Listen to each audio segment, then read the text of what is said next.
Welcome to our 2 o'clock presentation, and I'll welcome those online. We are up and streaming, so those who wanted to head home can be with us. And if you look at the title here, the Cosmic Conflict Unveiled, and what is the role of God's people in the spiritual battle, you know there is a spiritual battle, right? And we do have a role. And so that's so applicable because we live that every day. We want to be God's people. We're in the spiritual battle. So thank you for taking us to that topic. And let's begin with prayer. Lord, we are honored to say that we're your people because we didn't earn that title. We just received your grace. And we want to know what role we'd play to give you glory in a world that has spiritual warfare. I pray as we think about that afresh that it would impact the way we live daily by being in harmony with your plan for your people. Pray you'd bless Dr. Baker as he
time from the first Advent to the second Advent. Today we're going to answer the question, I hope to answer the question, what is the role of God's people in the spiritual battle? And we're looking at the cosmic conflict sequence in the book of Revelation.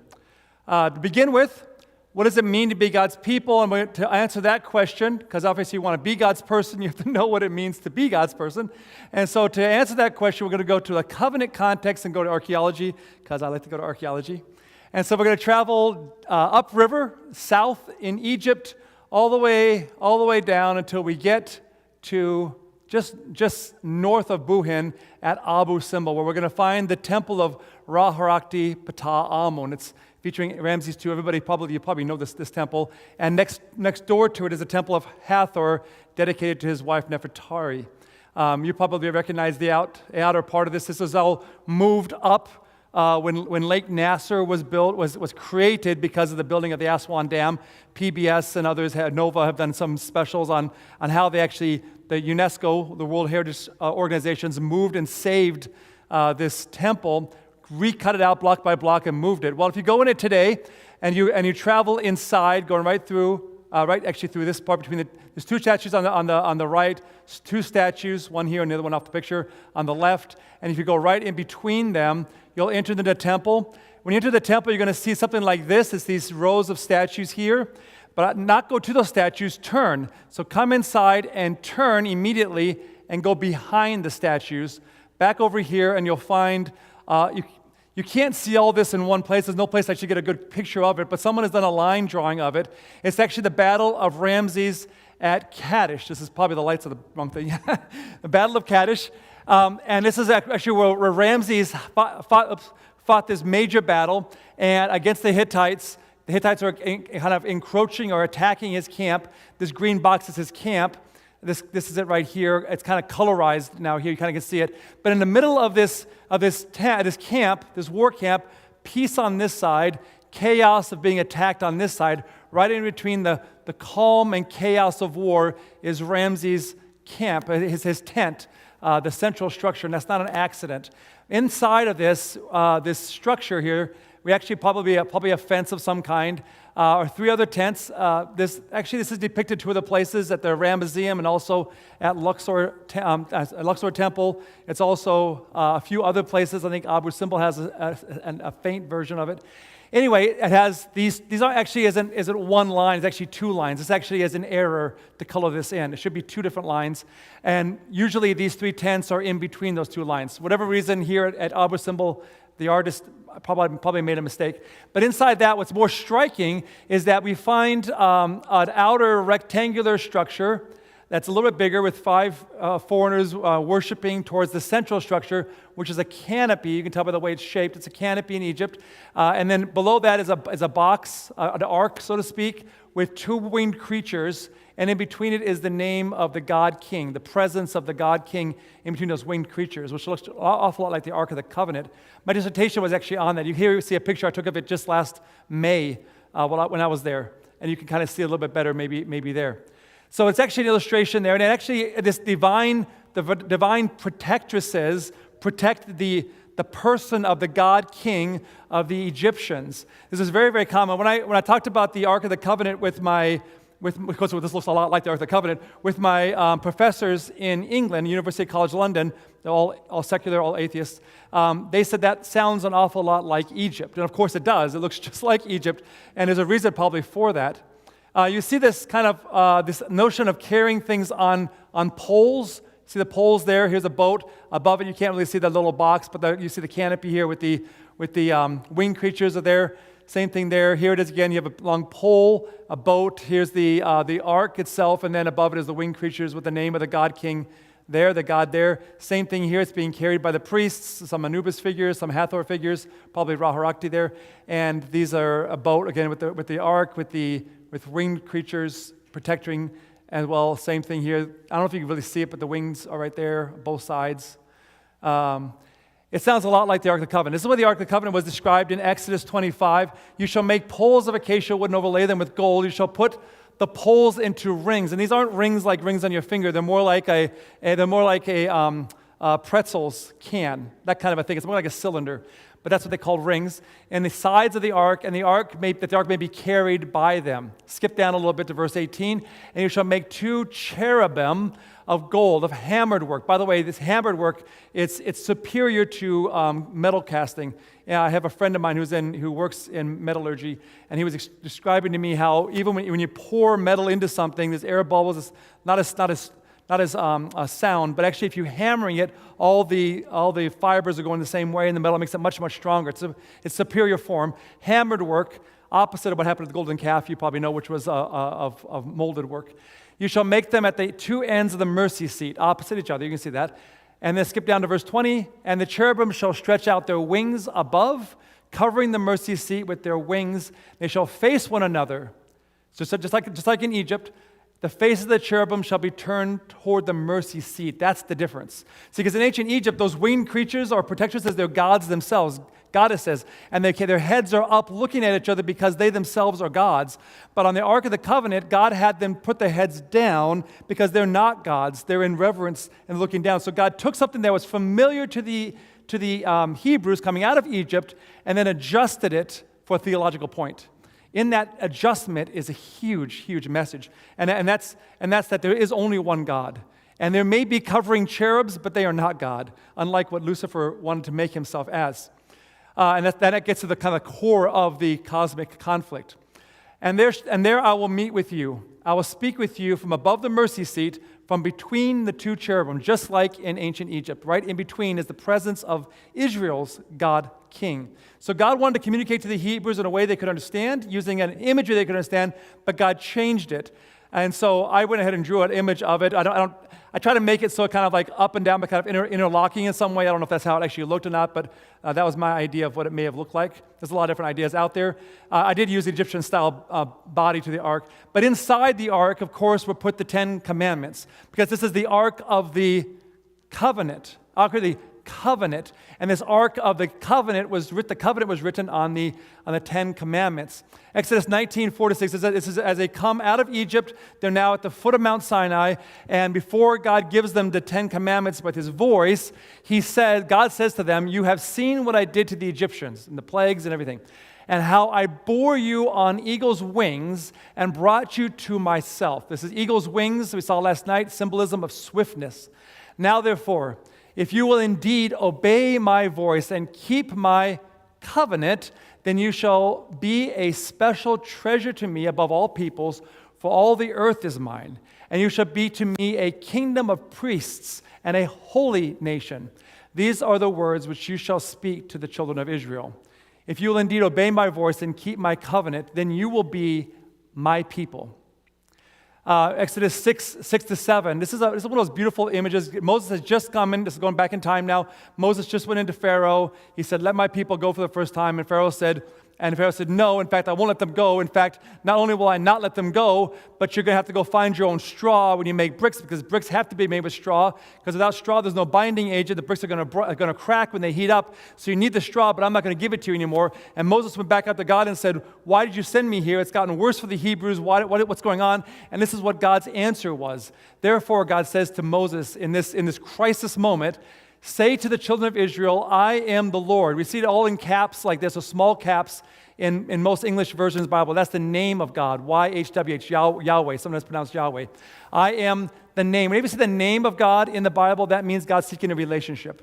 One thing that's really kind of special, if you go back to the burning bush in Exodus 3, and you look through it and see the word God versus the Lord, which is the name of God, and see how God presents himself in a relationship. It's like me calling my wife Arnie Lou or saying woman, which is going to end up with me on the couch, right? So one is what she is, the other is a relationship. And the same thing with God. When you see the name of God in a text, it's because he wants a relationship. And that's a special key when you're reading the Bible. So say for the children of Israel, I am I want this relationship, a relational God. I am Yahweh.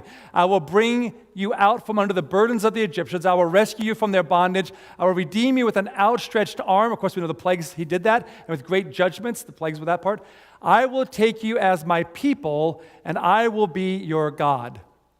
Then you will know that I am the Lord, your God, Yahweh, your God, your Elohim, who brings you out from under the burdens of Egyptians. He says, I'm going to take you out from Egypt, and when I take you out from Egypt, then you can believe that I can take you out from Egypt. It's a beautiful picture of God. He says, I don't need you to believe something until I do it.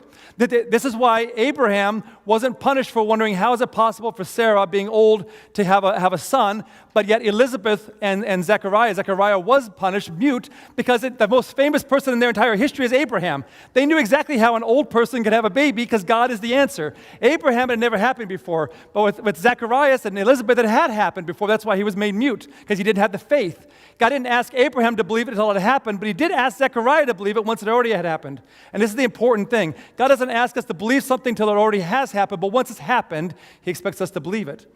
And so this is what he says. But he also says, I will take you as my people, I'll be your God. That actually is the covenant phrase. You find that same phrase in the book of Revelation 21, verse 3-4. By the way, I'm going to show you this little convention I have at the top here. I don't know if I expect you to read it, but all of these stand for the different chapters. There's 22 chapters in Revelation, but there's two different ways of breaking up the book of Revelation in scholarship most of the time. The top one has 8 different sequences in the vision. We're talking about the cosmic conflict one here. This is the one we're talking about today. Chapters 12 through 14, basically. It's a little bit of 11, a little bit of 15. But this is lampstands, seals, lampstands. We were in chapter 3 this morning in our sermon. The lampstands, the seals, the trumpets, the cosmic conflict, the plagues, the fall of Babylon, cosmic conflict ended, and eternity. These last 4 here all explained an aspect of the cosmic conflict, chapter 14. The bottom ones are all focusing on the different aspects of the sanctuary. So you see the lampstands here, a slain lamb here, a golden altar of incense here. The Ark of the Covenant is in this one. That's why we're talking about it right now. The temple. So I kind of put these two together in the temple, and then celebration in temple, and there's actually no temple because it's God is now living with us. So that's kind of how things are divided into 7 on the bottom or 8 on top. So that's all that matters is that you kind of see we're in chapter 21 right now. So that's why it's highlighted green. Okay, so now you know the convention. We'll keep going. So at 21, 3-4, and I heard a loud voice from heaven saying, this is John speaking now, "Behold, the tabernacle of God is with men, and he will dwell with them." Praise God, I can't wait for that moment. "And they shall be his people." Do you recognize that? "And God himself will be with them and be their God." They will be his people, he will be their God. "And God will wipe away every tear from their eyes. There should be no more death, no sorrow, no crying. There should be no more pain, for the former things have passed away." God has always wanted us to be his people and him to be our God. That's called the covenant. In fact, it's the covenant phrase you'll find 21 times in the Bible. You'll find it, "I will be your God, you will be my people," or you also find it in the third person, "I will be their God, they will be my people." Now, as you look at those texts on the screen, where are most of them from? 2 books in the Bible, where are they mostly found? Jeremiah and Ezekiel, yep. Jeremiah and Ezekiel. What was happening during the time of Jeremiah and Ezekiel? Do you remember? Babylon. We're in Babylon, Babylonian captivity, exactly. Now, Jeremiah's ministry was where? Geographically. Jeremiah was in Jerusalem, right? His ministry was to the people that were left behind in Jerusalem. Where was Ezekiel's ministry? In Babylon. In fact, chapter 1, verse 1 of Ezekiel says, "On my birthday, God gave me this vision, not of God back in Jerusalem, but God having traveled to Babylon with his people." In captivity, God came into Babylon to be with his people, and God gave the message to Ezekiel, so they knew that even when they were in captivity, God was with them. It's a beautiful thing, beautiful thing. And so in this time, when they are in captivity to Babylon, we find the phrase, "I will be your God, you'll be my people. I will be their God, they'll be my people." That covenant phrase is more than any place else. I used to think when we talk about covenant, I grew up, my dad was a pastor, my grandfather was a pastor. I heard about covenant. It makes you want to go to sleep. Whatever. I'm just like, what do I want to talk about covenant? Covenant is so complicated. But then I learned it's not complicated. Covenant just is, "I will be your God, you'll be my people." And that's all it is. And at this time when they're at their lowest, that's when God said it the most. But it's from Genesis all the way to Revelation. In fact, this one down here, verse 7, we didn't read it, but it says, they will be my son. You will be my son. It's very, very personal. It's no longer collective. It's very, very individual. That's an interesting thing there, but we're not going to talk about that now. This is in Jeremiah 31, 33, just an example, but this is the covenant. This is the covenant that I will make with the house of Israel after those days. Says, there's the relationship, the name of God. "I will put my law in their minds and write it on their hearts." This is the new covenant. We know about this from Hebrews.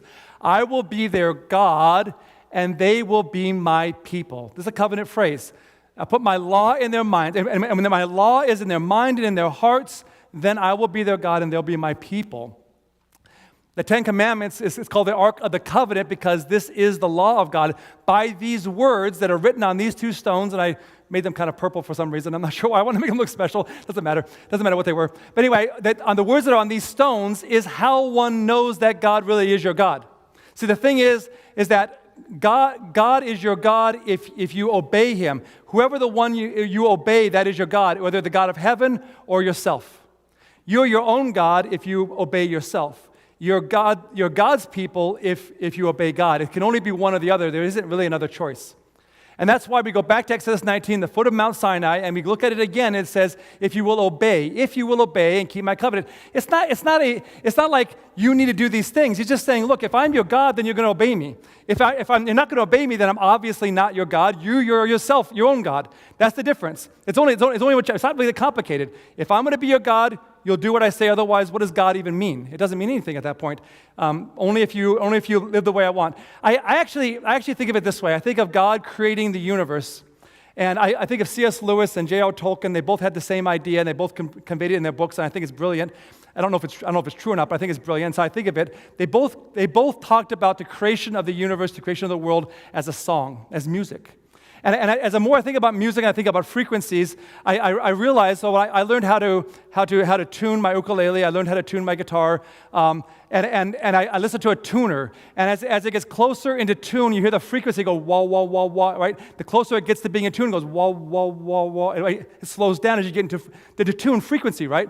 So I think about God creating the universe in a frequency where of peace and joy that reflects who he is, his nature. That's how the entire universe was created, to all be in harmony in the same frequency. When Satan sinned, he had a dissonant melody. In the Silmarillion, Tolkien describes it in that very same way, a dissonant melody. It was out of frequency. It didn't go along with anything else. It was like in the wah, wah, wah, wah. It was out of frequency.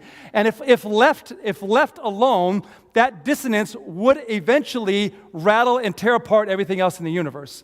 And so God he can't live with it. He's got to get it back into harmony. And so he wooed Satan to try to get him back into harmony, Lucifer at the time, and he couldn't get him to come back into harmony. He eventually left. And we read about that in Revelation as well, other parts of the Bible, Isaiah 14, Ezekiel 28. We read about all that. But the same thing, because it's this harmony. And so what he's asking us, he's like, just come back into harmony, and the law is the harmony. That's all he's asking us to do. And if we do that, then we will be with him. And so we shouldn't be surprised to see that the cosmic conflict sequence actually begins in verse 19, the very last verse. These chapters and verses are all arbitrary. It wasn't actually designed that way. Most scholars agree, and I also agree, that the cosmic conflict sequence begins with the last verse. And there's very good reasons for that. I'm happy to tell you afterwards if you want to know. Then the temple of God was opened in heaven, and the ark of his covenant was seen. The ark of the covenant was seen in the temple. Covenant, I will be a God, you'll be my people, in his temple. And there was lightnings, noises, thunderings, earthquakes, and great hail. We can talk about that later if you want to talk about that as well. And so we shouldn't be surprised that the ark of the covenant begins the cosmic conflict sequence, because the cosmic conflict is all about the character of God. And the character of God, of course, is reflected in what puts you into harmony with him, which in this case is reflected in very simple 10 laws. And so we get into Revelation 12:1, we keep reading, and the very next thing, it says, now a great sign appeared in heaven, a woman clothed with the sun, with the moon under her feet, and on her head a garland of 12 stars. Then being with child, she cried out in labor and in pain to give birth. So now we're in chapter 12 there. And so this woman is portrayed as being pregnant, robed in light, standing on, robed in the sun, the light of the sun, standing on the moon, and with a garland of stars on her head. The woman, so the woman, this is what all these mean. We'll go through each one of these, illustrating a pure heart, a heart that's converted. I'll explain that is in a second. Back to Genesis 3:14 and 15, it's quite obvious. A woman robed in light, a woman promised to give birth. So the Lord said to the serpent, the Lord God said to the serpent, interesting combination, because you have done this, you are cursed more than the cattle, more than every beast of the field. On your belly you shall go, and you shall eat the dust all the days of your life. And I'll put enmity between you and the woman, between your seed and her seed. He shall bruise your head, you shall bruise his heel. Thinking way back to Genesis, to the Garden of Eden, to the woman and what was happening. This is the symbolism here. We see the woman robed in light. We see the woman promised to give birth to a son, which we find out and is going to happen here in verse 5. And then we also see this great serpent, as we're going to get that in a second. So let's go through each of these. What does it mean, great light? So that's the woman, the 2 Peter 1:19 through 20. Let's read this one first. Genesis 1:16. Then God made two great lights. Is that creation? The greater light to rule the day, the lesser light to rule the night. The greater light. What is that greater light? We all know it to be the sun. She's robed in the sun. It's the same imagery. How is the sun used in kind of prophetic ways? Look at 2 Peter 1:19 to 20. Peter's writing. He says, so we have the prophetic word confirmed, which you do well to heed as the prophetic word as a light that shines in dark places. So the light that shines in dark places is a prophetic word until the day dawns and the morning star. What is the morning star? What comes up every morning and the day begins? The sun. Yeah, the morning star is the sun. So the morning star rises in your hearts, knowing this first, that no prophecy of Scripture is of any private interpretation. So he's talking about a light that shines in dark places, the moon, that's a prophetic light. The morning star is so we're going to see the same thing here. Here's a lesser light, the prophetic word, and the greater light being that star that comes up, the sun that comes up, which is Scripture. So we have two things. We have the woman, people who profess to be God's people, meaning they're in a covenant relationship with him. The sun, she's robed in the sun, guided by God's word, the Scripture. She's standing on the moon, guidance from prophecy. We just thought that's how Peter used it. And then we see the stars on her head. What do the stars on her head represent? We just go back to Revelation chapter 1, verse 20, and we can find that. Revelation 1, verse 20 says the mystery, because this is Jesus talking to John, the mystery of the 7 stars, which you saw in my hand. Remember that image last night of Jesus standing in the midst of the lampstands holding 7 stars? The 7 stars are the angels of the 7 churches, and the 7 lampstands which you saw are the 7 churches. We talked last night about the 7 churches being church periods from the first advent to the second advent in the kingdom sequence. But now I want you to think about the word angel, because angel is not a symbol. Angel is just a translation of the Greek word angelos, which just means messenger. And sometimes the word angelos or angel in the Bible, sometimes it means a heavenly messenger, a heavenly being, and sometimes it means an earthly being, a human being who could be. It also could mean the Son of God being an angel of the Lord. It just means a messenger of God. And sometimes it's one with wings, and sometimes it's us. And Revelation uses it both ways. It's not a symbol, it's just a word that means messenger. So to the 7 stars are the messengers to the 7 churches. And if you think about that, John wrote, if you look in Revelation, look at chapters 2 through 3, every time Jesus tells him, it says, to the angel of the church at Ephesus. It doesn't say, write to the church of Ephesus or to the church of Laodicea like we did this morning. It says, write to the angel of. So why would God tell John to write to the angels? No, it's more likely Jesus is telling him, write this message to the messengers of the church of these 7 church periods. And that's probably what he's referring to. So sometimes it could be human, sometimes it could be heavenly. And so here just is that. So these angels, these stars that are around her head, seem to be representing of messengers that are guiding her, God's messengers that are going to guide her. Well, and there's another sign that appeared in heaven. Behold, a fiery, great, now we're reading back to chapter 12 again. Great fiery red dragon having 7 heads, 10 horns, 7 diadems on his head. His tail drew a third of the stars from heaven and threw them to the earth, stars, angels, messengers. And the dragon stood, probably heavenly ones, the ones with actually wings. And the dragon stood before the woman who was ready to give birth to devour her child as soon as it was born. The translators capitalized that, realizing it's probably representing Jesus being born. And so we see the first 2 signs. One is a woman and one is the dragon. The woman, by the way, we started this off with the Ark of the Covenant. The woman is being guided by Scripture, guided by prophecy, guided by God's messengers. She's obviously in a covenant relationship. God is her God, and she is his people. And so she obviously thinks she's God's people because she's represented as a woman. The woman was the very first human combatant in the cosmic conflict, which is why a woman always represents God's people, or people who think they're God's people, to be more precise, in prophecy. But we also see the dragon, a rebellious heart, somebody who fought against God, who resisted God, and illustrates those on the other side of this. This dragon is actually going to be identified here in a minute, so we know who he is. But he's waiting for the child to give birth. Now, the prophecy was given to Eve to give birth to the son, but it wasn't Eve who gave birth. Who was it? Mary. Yeah, it's not a trick question. It's Christmas is coming very soon. We all know the answer to that. Mary gave birth. But Mary here is represented as Eve because the prophecy is being fulfilled. We're meant in our mind's eye to go back to the Garden of Eden between the very first cosmic conflict and the promise that was given by God to humanity that one day God would send his answer in the person of Jesus and the first advent. Well, we don't have to worry about what does a dragon look like in John's day? We don't have to guess. Here's actually what a dragon looks like in John's day. It's actually a windsock with some metal strips on the outside of it that are banded metal here with kind of like a wolf's head. Somebody obviously didn't know what a dragon looked like, but had heard about it, so he kind of came up with it. And so if you saw on Trajan's wall, by the way, you see a picture of it here on another wall. It's actually on a stick, and so what they would do is they would actually carry this. The Roman legions would carry these windsocks with the dragon's head. It's like a wolf head, actually. Dragon's head, and as the wind blew through, it would create this kind of eerie sound. And then the metal strips would clank against each other and apparently make this kind of shrieking, eerie, kind of really weird, scary, spooky sound, and hopefully scare, and apparently it did scare many of the enemy troops.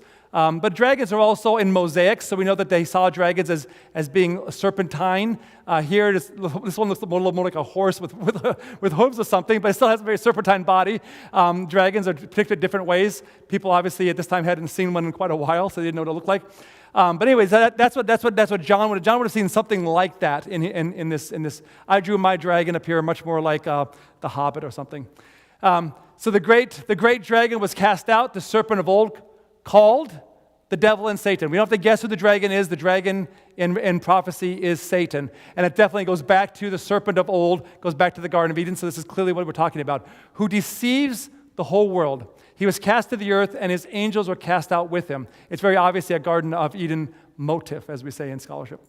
And, verse 5, she bore the male child who was to rule all nations with a rod of iron, and her child was caught up to God and his throne. Doesn't spend any time talking about the gospel, doesn't spend any time talking about a death on the cross, just the moment, because the moment mattered. It was a significant moment in the cosmic conflict. Why was it so significant?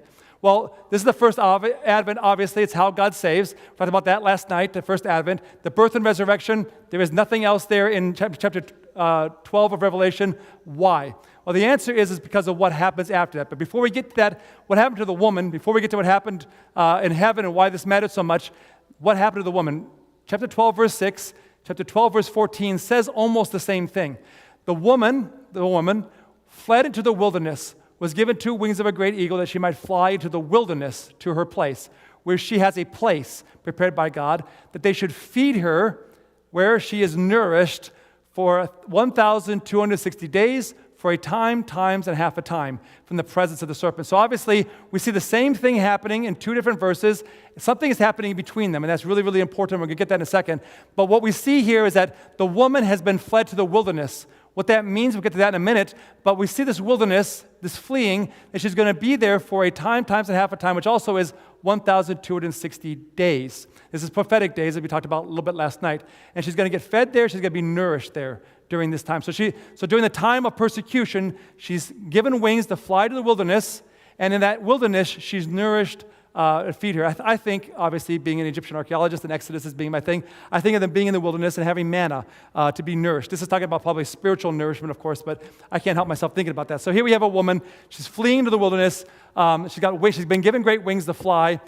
But in between the moment where she flew in verse 6 and we pick up the exact same moment in verse 14, we're meant to understand something, because Jesus' first advent, verse 5, that first advent meant something for the universe. This is a cosmic conflict. And the reason why it's so important is because of what it says in between these 3 verses. Actually, I'm going to turn to that and read to you. So if you want to open your Bibles and follow along, you can.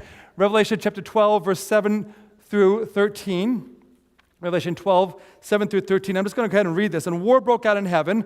Michael and his angels. Talk about Michael last night. Michael, the chief of the chief princes, the one whom Daniel saw in his vision, his last vision. And his angels fought with the dragon. We just saw the dragon was Satan. And the dragon and his angels fought. His messengers fought, if you want to say it that way. And they did not prevail, nor was place found for them in heaven any longer. So the great dragon was cast out, that serpent of old, we just read that, called the devil and Satan, who deceives the whole world. He was cast to the earth, and his angels are cast out with him. If you're catching up, we're in verse 10. Then I heard a loud voice from heaven. It says a loud voice from heaven. Now, at this point, salvation and strength in the kingdom of our God and the power of his Christ have come. For the accuser of our brethren. Who's the accuser of our brethren? Satan, who accused them before our God day and night. Imagine having this day and night has been cast down. So the casting down last night, we talked about that in the casting down vision of Daniel. And they overcame him by what? The blood of the Lamb. There's the death on the cross. And by the word of their testimony, and they did not love their lives to death. Therefore, rejoice, O heavens, and you who dwell in them. Woe to the inhabitants of the earth and the sea, for the devil has come down to you having great wrath, because he knows he has a short time. At the cross, it seems that all the hosts of the universe finally saw Satan for who he was. And Satan no longer had access to God anymore. Remember the book of Job? And the book of Job obviously is before the first advent. The book of Job, Satan could get into heaven. And he could accuse about Job and all these other things. And apparently this was Satan's very common practice. And all the universe was filled with this test. And they didn't know, is Satan right or is God right? And they weren't sure, this cosmic conflict. But at this point, at the cross, the death on the cross, they finally saw him for who he really was, and he no longer had access. How do I know that? Keep reading in verse 13. Now, when the dragon saw that he had been cast to the earth, he persecuted the woman who gave birth to the male child. When the dragon saw, when he realized that he had been cast to the earth, this wasn't a physical casting out.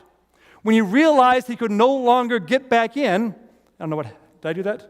There we go. When he realized he could no longer get back, where are we at? There we go. When he realized he could no longer get back into heaven, he realized that he had been cast out. So in other words, this happened at that moment. At that moment at the cross, he suddenly realized, I've lost. And the only place he had access to was where his people were at, people who were listening to him. And so he came on the earth, and he was enraged with who? To persecute the woman. He went to persecute the woman. Why? Why persecute God's people?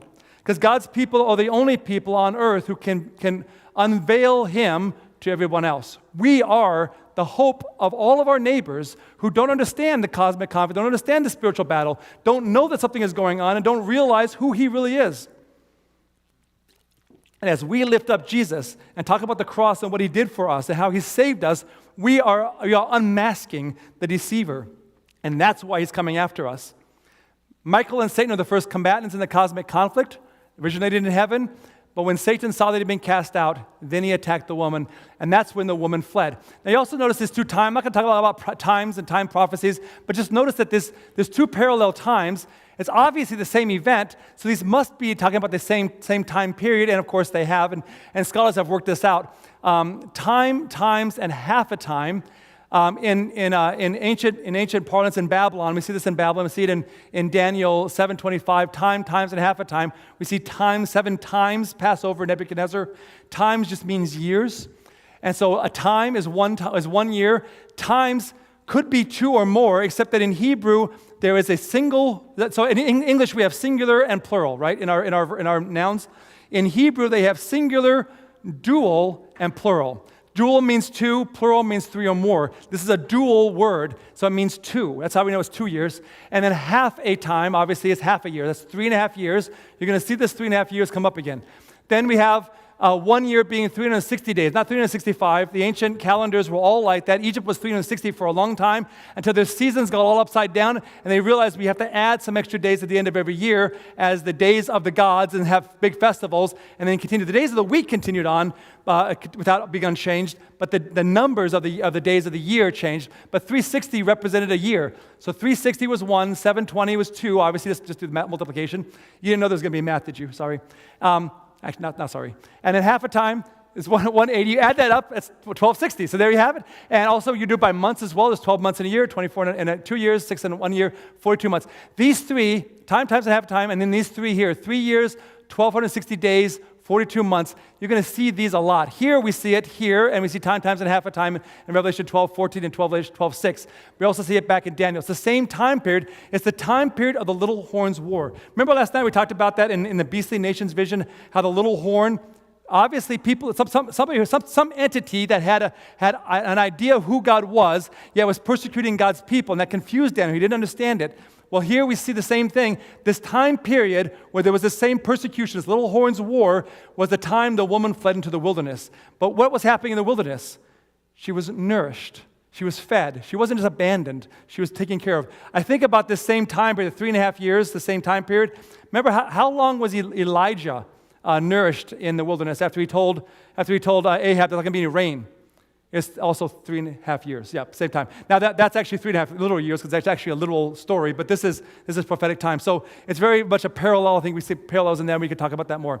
Let's keep going. Let's get to the very end here. Now we have Revelation 12:15 to 17 if you're following along. So the serpent spewed water out of his mouth like a flood. By the way, I don't have a lot of time to talk about this, but a flood, if you see flood in prophecy, in Daniel or in Revelation, a flood is a tactic of Satan. Every time you see this kind of an overwhelming, you see it in Daniel 6. Remember the lion den story where the officials come and they throng before, it says that the word throng is in English. There's also words overwhelm in great numbers. A couple different ways it's translated, but it's the same word. It means to flood. They decided to overcome King Darius, or Darius, how you want to say it, overwhelm him with majority. Majority rules. The majority of people think this, therefore it must be true. And this flood, he tried to overwhelm her with a flood that he might cause her to be carried away by the flood. And how often that happens? It's called peer pressure. That's how we talk about it. But the earth helped the woman, and the earth opened its mouth and swallowed the flood, and the dragon had spewed from his mouth. And the dragon was enraged with the woman, went to make war with the rest. He went to make war with her, but now he's making war with the rest of her offspring. This also is called remnant in some places, in some translations, who keep the commandments of God and have the testimony of Jesus Christ. The same thing that's in the Ark of the Covenant. It's just who are actually people of God. God is their people, and God is their God, and they are his people because they are obeying him and living the way he wants. They're trying to get their lives back in harmony with him. It may be just a little bit out of dissonance, but they're trying to get it right back in so it's in complete harmony. So here's a war the dragon made. And so we see in Revelation 17 that there's an identification of those who the dragon is after. This is the remnant. This is just after, during this time period of the woman getting ready to fly into the wilderness and escape. And we go back to chapter 19 now. We have to guess what the testimony of Jesus is because it actually tells us. This is an angel. He's talking to the angel after the last great judging scene in verses 1 through 8 in chapter 19. I, John, fell at the angel's feet to worship him, the messenger's feet to worship him. And he said to me, see that you don't do that, for I am your fellow servant. I'm not a God. And of your brethren who have the testimony of Jesus, worship God. For the testimony of Jesus is the spirit of prophecy. We just got done talking about the woman standing on the guidance of prophecy, the prophecy from the Bible. We're talking about prophecy now. This is prophecy. So go back now to chapter 12. Chapter 12, we're going to go to chapter 13. Remember, chapter breaks are artificial. And then read in chapter 13, verse 1, then he stood on the sand of the sea. If you actually read this in your Bible, some translations say I stood. Those are based on certain manuscripts. There's other manuscripts that say he stood. And probably scholars typically agree that this is referring to the dragon. The dragon spewed the water out. So the dragon is standing on the shore of what he just got done spewing out. It's not John. John is actually in the heavenly court watching all this with everybody else. So John is not in the vision now. John is watching it, so probably it should say he. Then he stood on the sand of the sea, and John saw a beast rising up out of the sea. The water that had just been spewed out, a beast comes out of it. A beast we talked about last night is an entity that does not have a good knowledge of who God is, who's resisting God. Having 7 heads and 10 horns, and on his horns 10 crowns, looking very much like the dragon, actually, and on his heads a blasphemous name. And so here we have the dragon portrayed. He's red. He's got 7 heads. He's got 10 horns. He's got 7 crowns. Sea beast that just came out. And also look at chapter 17, verse 3. You see the same thing, a scarlet beast having 7 heads, 10 horns, 7 crowns. Same thing. The sea beast came out of the sea that the dragon had just spewed in the image, basically, of the dragon, to be the dragon's entity on earth. And we see that here. Now this beast, this is now reading verse 2. Now the beast which I saw was like a leopard. His feet were like the feet of a bear, and his mouth like the mouth of a lion. We've ever seen a leopard and bear and lion before. In the beastly nations of Daniel 7, right? So it's taking us right back to the beastly nations vision, which, by the way, those beasts came out of a sea. The same thing, not anything different. The dragon gave him his power, his throne, his great authority. The dragon gave the authority. And I saw one of the heads as if it had been mortally wounded, and his deadly wound was healed, and all the world marveled and followed after the beast. You see the same thing described in chapter 17. So they worshiped the dragon, who gave authority to the beast. They worshiped the beast. See, the whole point of this is worship. Worship is the main thing. The whole idea is the dragon wants the beast to help the dragon to be worshipped. Satan wants worship. If you read in Isaiah 14 and Ezekiel 28, it's exactly what it says. He wants to be like the Most High. He wants to sit on the throne of the assemblage, and he wants to rule. Like he wants to be God. And so we see here this sea beast coming out, having these 7 heads and the crowns. I was talking to my daughter when I was drawing this, and I was trying to say, should I just put a translation? Because by the way, I realized, being an archaeologist, that each one of these, Egypt, Assyria, Babylon, Persia, Greece, Imperial Rome, and Christianized Rome, we kind of see the same kingdom sequence that we saw last night, that each one of those entities actually had a crown. On each of their crowns, they actually did have names that said God of gods, Lord of lords, Lord of gods. They each said something like that. And I said, should I just put those on there? And my daughter said, no, you know how to do it in hieroglyphs and cuneiform. You should just go ahead and write that. And so I went ahead and just did it in the actual original languages. That's actually how it actually looks in cuneiform to say God of gods. And this is how it actually says over here, the perfect God is the Egyptian one, et cetera, et cetera, et cetera. And one of them, the one of the last head was mortally wounded. We're probably going to get into too much of that tonight, but you see the same leopard, bear, lion coming from the same thing. So go back one. Here I put the feet like a bear, the mouth like a lion, and the body like a leopard. That's why I drew it like that. I made it red. I have no idea how it actually looked. That's just how I drew it. And he was given a mouth speaking great things and blasphemies. That sounds very similar to what we read last night about another party. And he was given authority to continue for 42 months. Where have you seen that time period before? Then he opened his mouth in blasphemy against God to blaspheme his name, his tabernacle, and those who dwell in heaven. Maybe you remember something from last night there. It was granted to him to make war with the saints and to overcome them, and authority was given to him over every tribe, tongue, and nation. This sea beast, whoever the sea beast is, sounds an awful lot like something we read in Daniel. Daniel 7, 21 and 25, the same horn, the horn that came out of the terrible beast in chapter 7, the beast of the nations, was making war against the saints. It's very similar, right? And he was speaking pompous words. It's also, I told you last night, it could be translated blasphemous words. Against the Most High, and shall persecute the saints of the Most High. Shall tend to change times and law. Then the saint shall be given to his hand for a time, times, and half a time. There's that time, same time period. And then in chapter 8, we read this last night as well. And out of one of these winds, came a little horn, the same little horn. And you remember what happened? It grew up to the host of heaven. It cast down some of the host, some of the stars to the ground. Those are God's messengers. And his place of his sanctuary was cast down, and he cast truth to the ground. The very same activity. This is, in fact, the very same entity. And so we see the little horn and sea beast being two representations of the very, very same entity. There's some very obvious religious godly entity to it. We called it Christianized Rome last night. It's a period of Rome, the legs of iron that continued into the feet of iron and clay, that clay element being the religious element, the Christianized element. I don't want to say Christian because there are Christian people part of it, but not actually in it there. And so actually we're going to look at this kingdom sequence now, the first advent to the second advent, with the 7 church period sequence we did last night. The woman of Revelation 12 gave birth to Jesus. Obviously, that's the first advent. That puts her right there. The woman of Revelation 12 with the wings was flown into the wilderness for this time, times, and half a time, this 1,260-day period, this 42-month period to survive through this time period to come up to sometime in here. So sometime during this period, the little horns war, that's where the woman is at. This is from Daniel 7, Daniel 13. All right. Remember last night, where was Jesus located?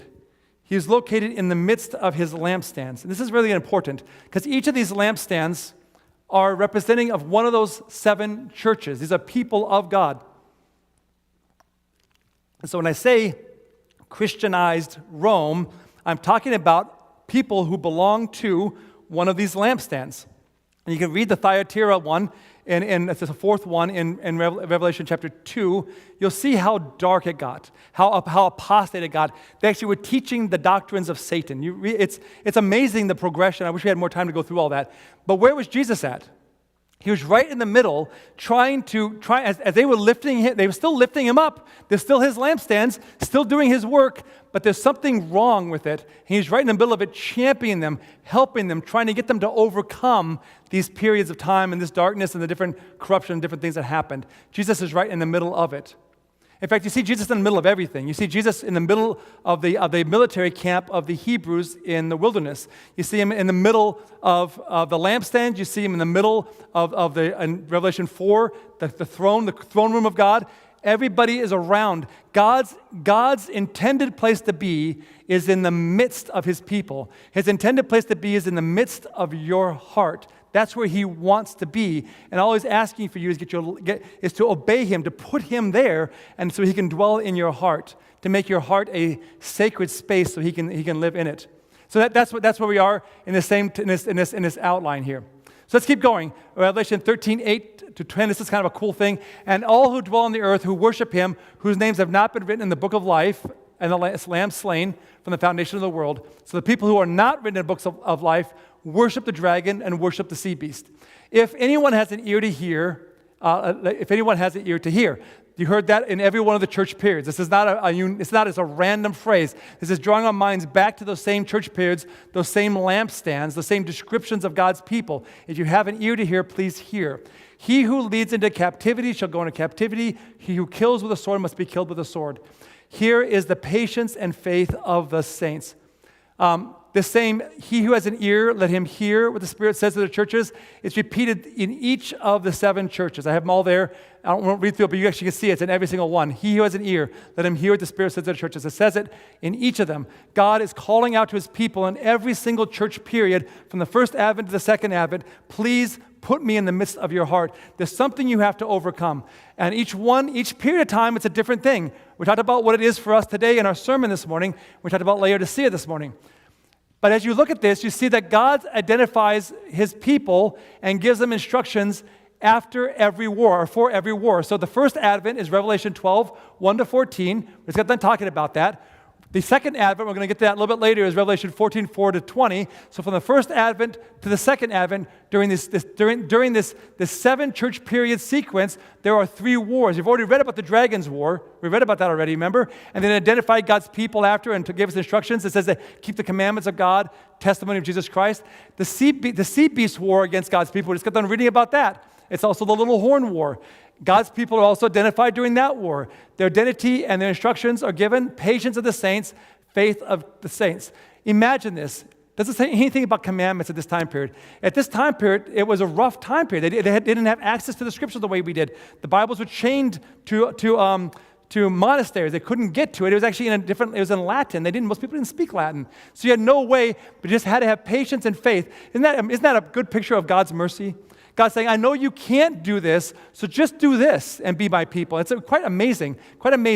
And then here, the earth beast war, which we're going to get to in here in a second. At the end of chapter 13, the earth beast war, and then God's people, forget the chapter breaks, are identified in verses 1 to 5 of chapter 14, and the instructions, we call them the 3 angels' messages, we can get those in a second, are given at the end. So in each of the wars, the dragon's war at the beginning, the sea beast war, and the earth beast war, which is still in our future, there's identity of God's people, what makes them God's people, and instructions for them. And in this case, it's patience of the saints. Keep the commandments. So we have the patience, keep the commandments. There we have that together. And then faith of Jesus is faith of the saints, faith of Jesus there. So we have the same kind of a combination for us today. This is our instructions, what we're supposed to be doing. So we see the dragon's war, went to make war with the rest of our offspring. The sea beast war, to make war with the saints, Revelation 13:7, just got done reading it. And then the war of the earth beast causes them to be killed if they didn't do what he said. This is the end time events. Okay, and then we keep reading in verse 11. Then I saw another beast, this is the earth beast, coming out of, there's the earth, and he had 2 horns like a lamb, and he spoke like a dragon, and exercises all the authority of the first beast being that sea beast in his presence. It causes the earth and those who dwell in it, to worship the first beast, which is the sea beast, whose deadly wound was healed. Just to make sure we don't misunderstand who the first beast is, it's the beast whose deadly wound was healed. Okay, never mind what that means. We can talk about that another time if you want to, but we're not talking about it today. So just to understand that there's another beast coming up, and he's not a lamb-like beast, as sometimes we say for some wrong reason. It's a beast with horns like a lamb. Now, let me ask you, anybody who has sheep or lambs, has goats or lambs, what kind of horns does a lamb have? Little nubs, right? The little nubs. They're certainly not big, and in order to have little nubs, you got to be a little ram, right? What a cutie. There's little nubs on his head. By the way, I don't know if you noticed this, but remember in Revelation 6, at the end of the 6th seal, people are calling for the rocks and mountains to fall on them and hide them from the wrath of the Lamb. What kind of wrath does a lamb have? They don't have any. Imagine that. Imagine being so deluded and so stuck in your ways and so obstinate that I don't want to do what God does, that at the end of time I'm going to be scared of that. That's how far off the course people have gone by the end of time. And so here I just drew this muscly kind of, because I like superhero stuff, so I'm a superhero comic book artist at one point. It didn't work out, but I was going to do that, and so I just drew something really big, but it had tiny little horns on it like that. So I wanted to make him kind of mean, because he's trying to compel people to do stuff, but he has 2 horns like a lamb, spoke like the dragon, by the way, has the authority of the sea beast, and causes the earth to worship the sea beast. And that was what he was doing. This is the earth beast war. We're not going to talk too much about this because this is end time events. We're doing that at 6:30. So we're not going to talk too much about that right now. But just to kind of read through it, kind of a Cliff Note version, causes the earth to worship the sea beast, performs great signs, fire come down from heaven. There's the Elijah thing again. Talked about Elijah a minute ago. Now we have Elijah here again with Mount Carmel. Deceives those who dwell on the earth with signs, tells those who dwell on the earth to make an image to the beast. That's interesting. Gave breath to the image, so the image both speaks and causes those who don't worship the image to be killed. Sounds an awful lot like Daniel chapter 3 and the image of Babylon that was set up in the plain of Dura. cause all to receive a mark. That mark's important. We'll get to that this afternoon. And restricts those without the mark from buying or selling. And that is going to be a key for us to help us know kind of where the time is later on. But that's all this afternoon. So we're skipping all that for now. We're going to go on now to Revelation 14, 1 to 5. And actually going to read verse 1. Then I looked, and behold, a lamb, that same lamb we've been seeing since chapter 5 of Revelation, standing on Mount Zion, and with him 144,000 having his Father's name written on their foreheads. Identity of God's people is this part right here. This is the 144,000 we saw that were sealed at the very end of time in the beginning of chapter 7, 1 through 6, 1 through 8. 1 through 8, actually, chapter 7, and that's 144,000, which John turned and saw them in heaven already, and it was a great multitude. It's a symbolic number, and I'm happy to talk about that if you disagree. And we can still be friends, by the way, if you disagree. And then the three angels' messages come after that. So this is what we're supposed to be doing in this earth-beast war. It's supposed to be delivering these three angels' messages. The third one will actually be the most important, as you'll see this evening.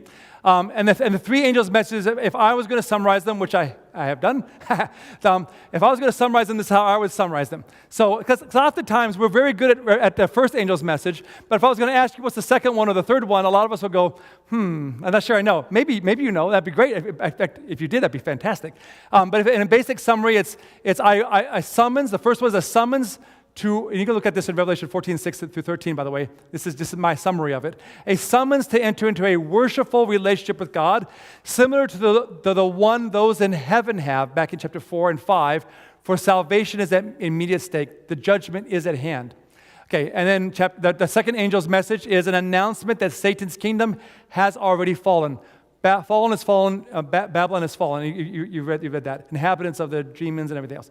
Okay, and then the third angel's message is a warning of what will happen if one chooses to stay in Satan's defeated kingdom, which is unfortunate, but we see that happening in the plagues at the end of time, and we read those a little bit later this afternoon as well.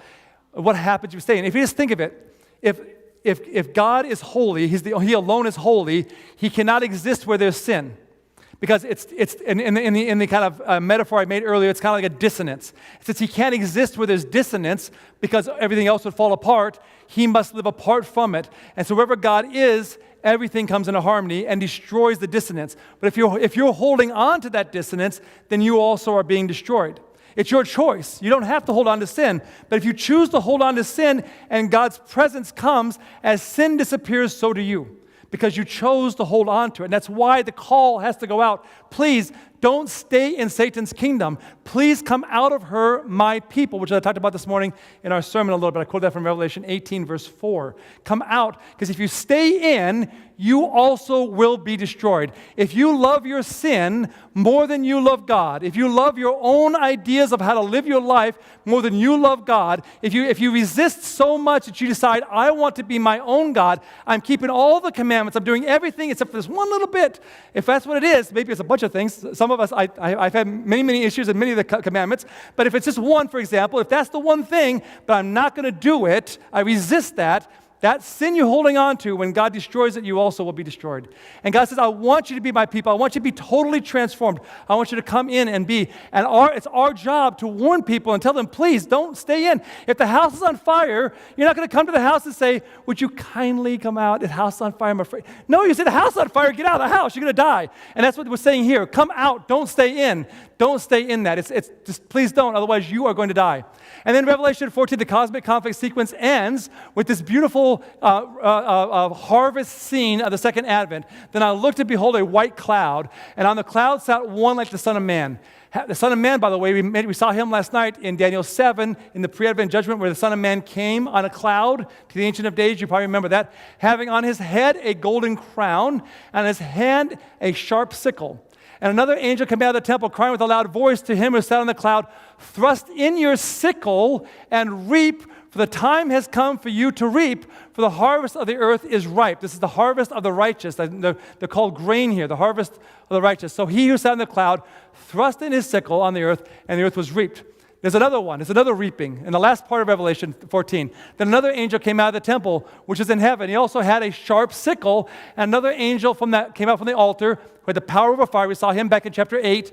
And he cried with a loud voice to him who had the sharp sickle, saying, "Thrust in your sharp sickle and gather the clusters of the vine of the earth, for her grapes are fully ripe."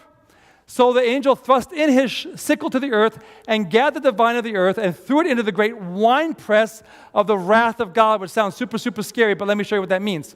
Okay, by the way, sickle, here's a sickle. This is the beauty of this. I didn't know this until I studied it, and then I realized the beauty. Did you know that sickles, you see a picture there of Trajan's harvest scene? Sickles are used if you're trying to be very, very careful and lose less. In fact, sickle preserves 10% more grain than a scythe.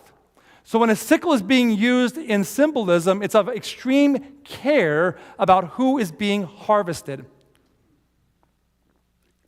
Who is being harvested. So the fact that a sickle is used in a harvest scene shows us that God is very careful. He wants to make sure there's no mistakes.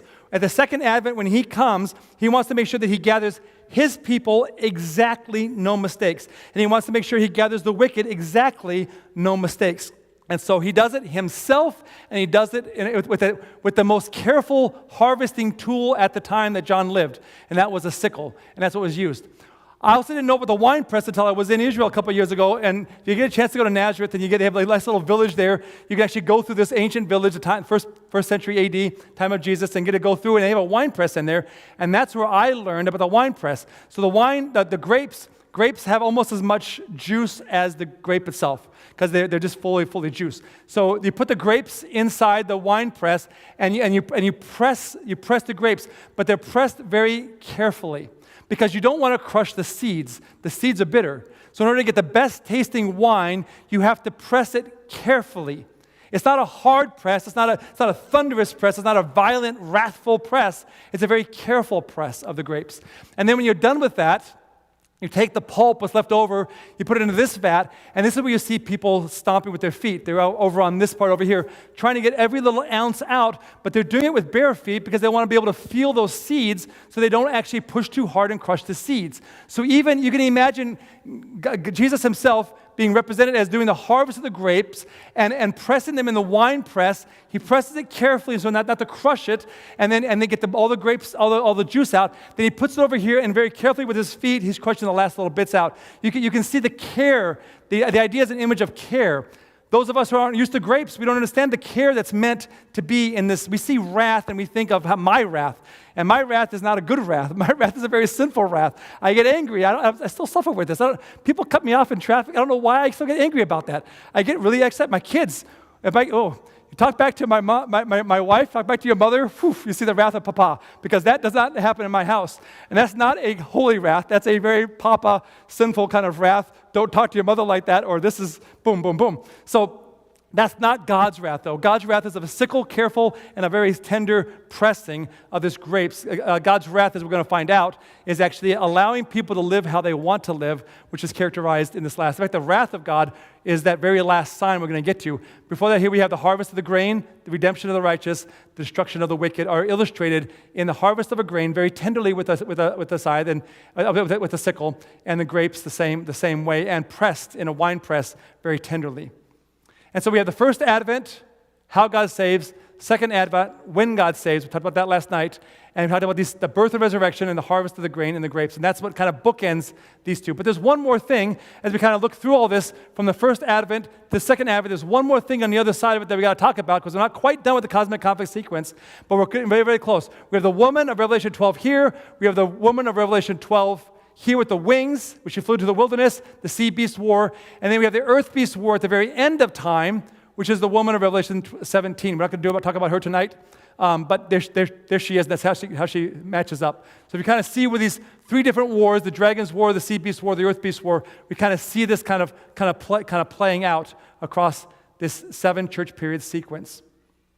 And here we have one more sign. I saw another sign. The last verse in this cosmic conflict sequence.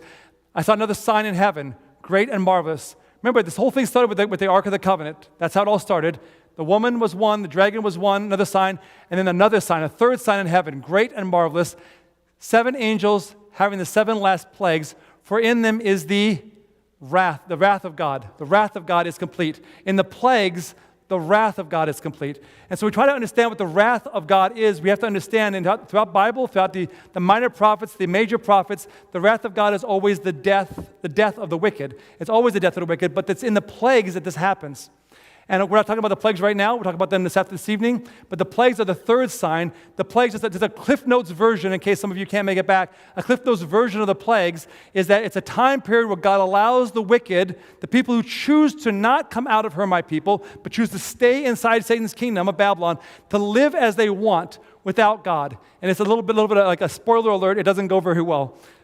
That's the plagues, and that's how the wrath of God is complete. That's a sign. The sign of the cosmic. How's that a sign of the cosmic conflict? We get that the cosmic conflict began with the Ark of the Covenant. I'll be your God, you'll be my people. If you just obey me, that's how that's going to work. It's very, very simple.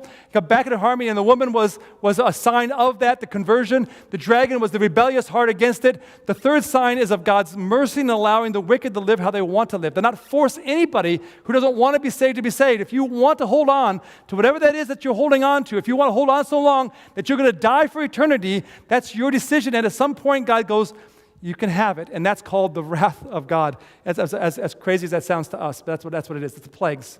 Talk about that a little bit more this evening. Jesus wants the covenant so he can save us. I'll be your God, you'll be my people. That's what he wants. He said all of his heart, that's what he wants. That's why he came in the first advent to die for us, so that we could have that gift of eternal life if we would just accept it. The cosmic conflict unveiled, we ask, what is the role of God's people in the spiritual battle? Make God our God so we can be his people. That is our role. Our role is to put him first in our lives and follow him all the way. By the way, it's also, I went too far. It's also to tell other people about that very same thing so they can also choose to make God their God. How is the covenant related to the end time events? Well, that's going to come up more this evening as we talk about that. All right? Let's open up to some questions. There doesn't have to be any questions, but if you have any questions. Yes, please. Kind of a technical thing. In the Revelation vision, I noticed bowls were omitted. Bowls. In the cosmic conflict sequence? Yeah, because we actually see those. So I see the cosmic, that's a great question, by the way. I see the cosmic conflict sequence as beginning with the Ark of the Covenant in chapter 11, verse 19, and going all the way through actually verse 4 of Revelation 15. And so when we pick up the plague sequence, the plague sequence is explaining in my mind what the wrath of God means from the cosmic conflict sequence. The reason why we ended in verse 4 is because that's a judging the judge scene. So after seeing this, the heavenly court, which John has been kind of following all this time, from chapter 4 all the way on, he's kind of in this heavenly court that's watching these things. As he finished the cosmic conflict sequence, the people in the court around him then pronounce judgment that God is indeed just. He indeed did what he alone is holy. That even though Satan tried to replace him and be worshipped, that only God really is holy. And that was their conclusion at the end. And that's why we go to verse 4 usually with it. That's great. Great question. We're going to use a microphone for the question so the people online can hear what the question is. Yeah, so I should have repeated it as well. Can you expand on the 144,000 as being a symbolic number? Yes. Yeah. Sure. So there's a couple of different things, and this again is my understanding, so I'm not going to argue with anybody who doesn't think this way. Yeah. But let's explain how I think. So if you go to chapter 7, by the way, I'm using this is published by the Andrews University Press. I'm not trying to promote it right now, it's still Sabbath. But it's the Great Prophetic Books of Daniel and Revelation, a Bible study journal. I'll tell you a little bit more about that tonight, but I'm using it because it has a Bible text on one side and then places for notes on the other. I think it's a really great tool. But anyway, I'm going to go to chapter 7 of Revelation, so if you're following along with me, Revelation 7, we get to the end of the sixth seal, but before the end of time comes, before the winds are loosed in verse 1, John in verse 2 sees another angel ascending from the east, having the seal of the living God. We're going to talk about that seal this evening in a little more detail. And it says, before the earth is destroyed in the second advent, you must seal God's people. Well, we've seen God's people being sealed throughout all this times and in each of these church periods. You must seal God's people one last time, the seventh one.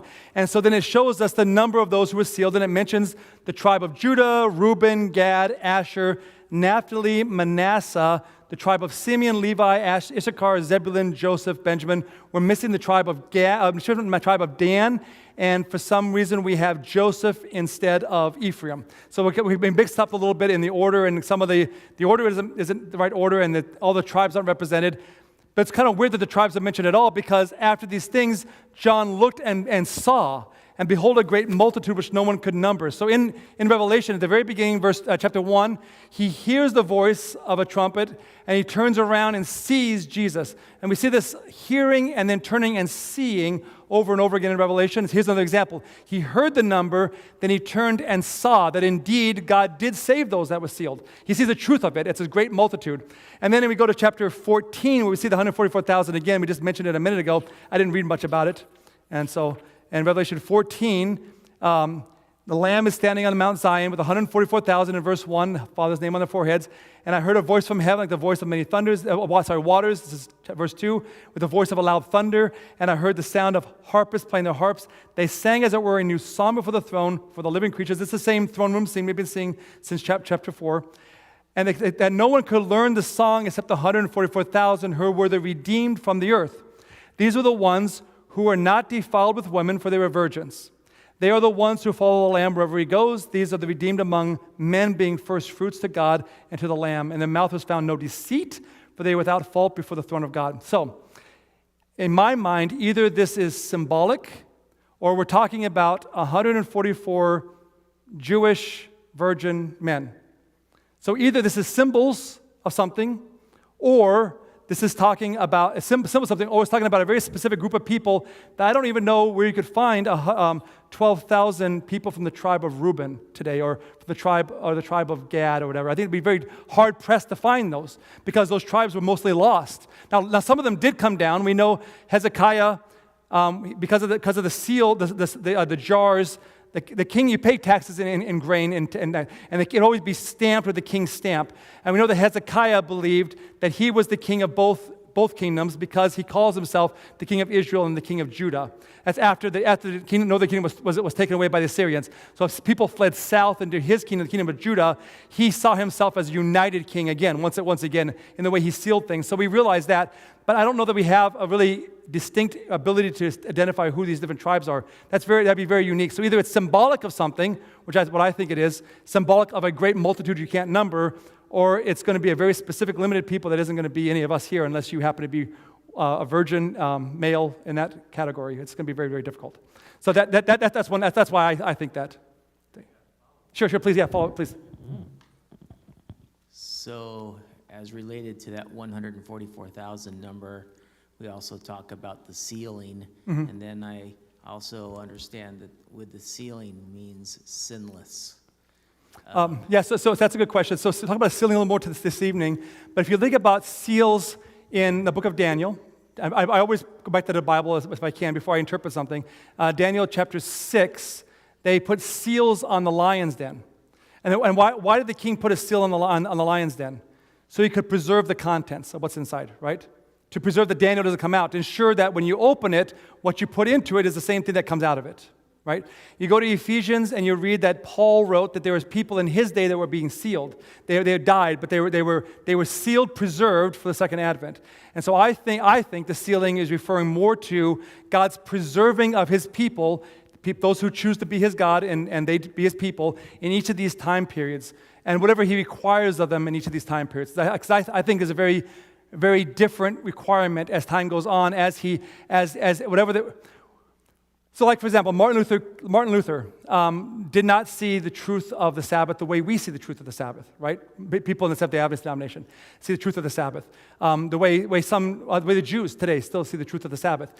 He didn't see it, but he saw a lot of other things. Does that mean because he didn't see it, then he can't be saved? Well, if that's the case, then maybe most of us aren't going to be saved. It means about my grandparents and great-grandparents, because as truth is understood as it goes on through time, I believe that God, like in Romans 1, those who are in ignorance, he winks at those things. And so I think you don't have to know everything, but I do think there's something God requires of you, and then he seals you when you die, so you're preserved for the resurrection. And that's what I think the scroll is in chapter 5, where the scroll is given to the Lamb. It's given to the Lamb with 7 seals. The Lamb can only open it because only the Lamb is worthy by the fact that he is slain. In other words, Jesus' death on the cross is the reason why you can open it. So I think the seals are preserved names that are in the book of life for the end of time. So that's my understanding. I hope that helps a little bit. Yeah. Yes, over here, on the side over here.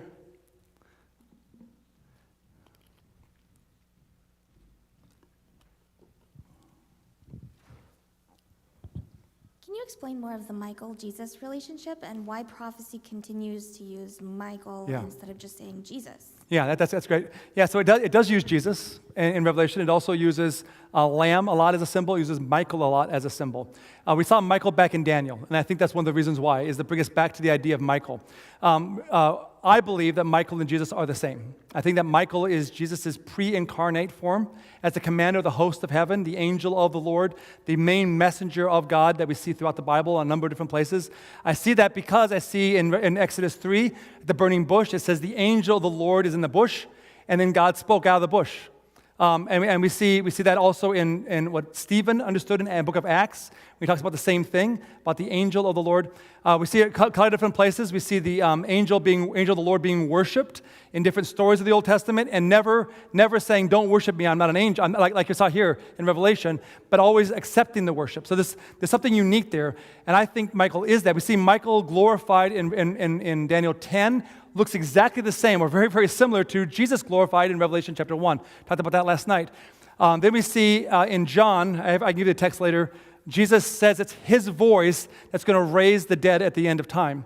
But then in 1 Thessalonians 4, it says it's the voice of the archangel that raises the dead at the end of time. I think that's Jesus' voice. I think Jesus is the archangel. He is the main commander.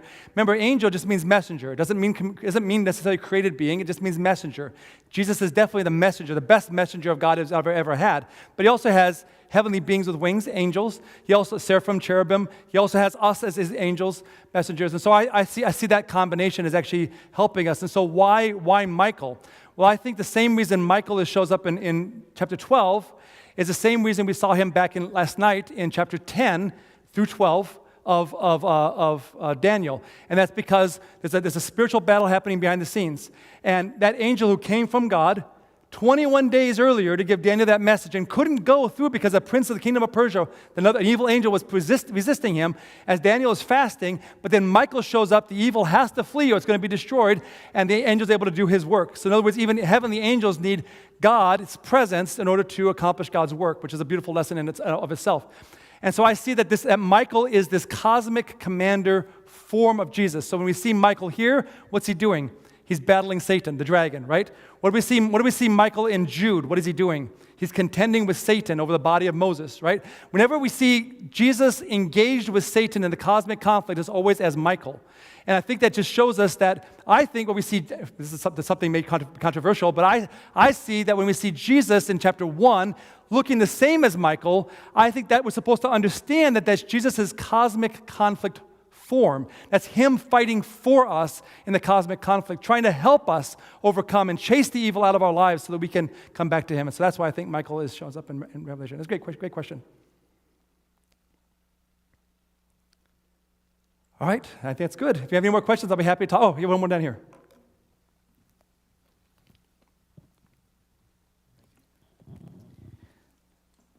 God created all men.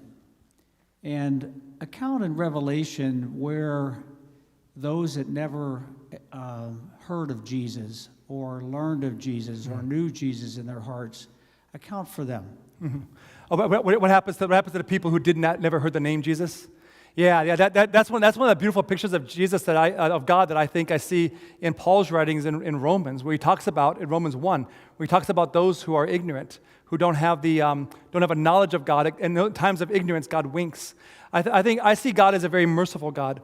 I like the way I'm influenced by Chronicles of Narnia. I grew up reading C.S. Lewis's Chronicles of Narnia. I like it so much. I like C.S. Lewis's theology. I think the way he explains things, God being in the dock, being judged, so to speak. I see that in Revelation as well. So I like C.S. Lewis a lot. And the way he did, if you remember that, it's Chronicles of Narnia, the last battle, the last story in the book, where there's this last battle on earth.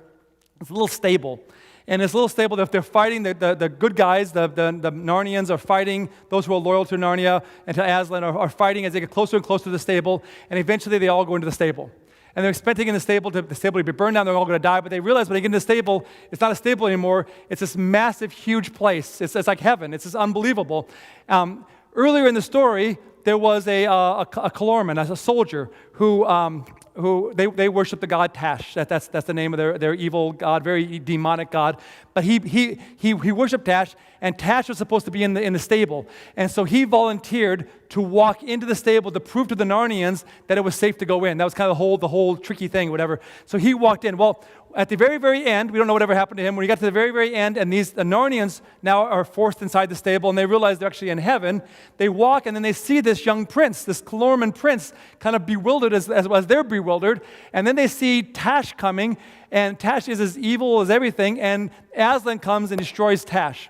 And Aslan says something, C.S. Lewis's theology, which I think is probably right. Yeah, he says to the Calorman, he goes, you worship Tash as if it was me. You thought it was me. And in those moments, I took the worship you gave as being worship of me. You've actually worshiped me your whole life. You just didn't know it was me. And I think of all those people through time who didn't know any better, but they saw a glimpse. I think of Rahab in Jericho. She literally had. I mean, she's a prostitute. She literally had nothing. She never saw God. She never talked to any of God's people. She just heard what had happened, and that was enough to say, whatever that is, I want it. I know nothing about it, but I want that. That's the kind of people I see as people being very sincere but not knowing, and God being so merciful to say, I understand what you know, and I understand, and I'll take it in this way. I see God as a God trying to get people into heaven, not keep them out of heaven. And so that's the way I read about God in the Bible, Old and New Testament, the whole entire thing.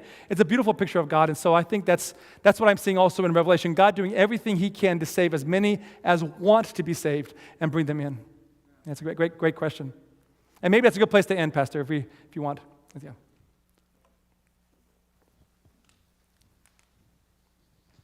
We're going to close our time now in prayer, and we do have more. So 6:30 this evening, we have one more presentation. We'd love for you to come on out for that.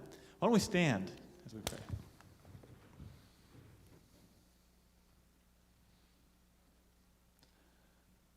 Father, we thank you that you're a God who wins. You're a God of victory.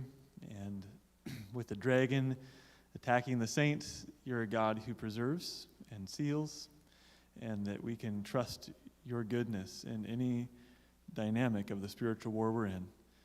Thank you for the glimpse we got of your character that is good and that is faithful, and that we can honor and worship. And I pray that you'd help us with these thoughts to go deeper in our connection with you and in our life lived as a blessing to others, and bring us back in a few hours here. In Jesus' name, amen. Hope to see you soon.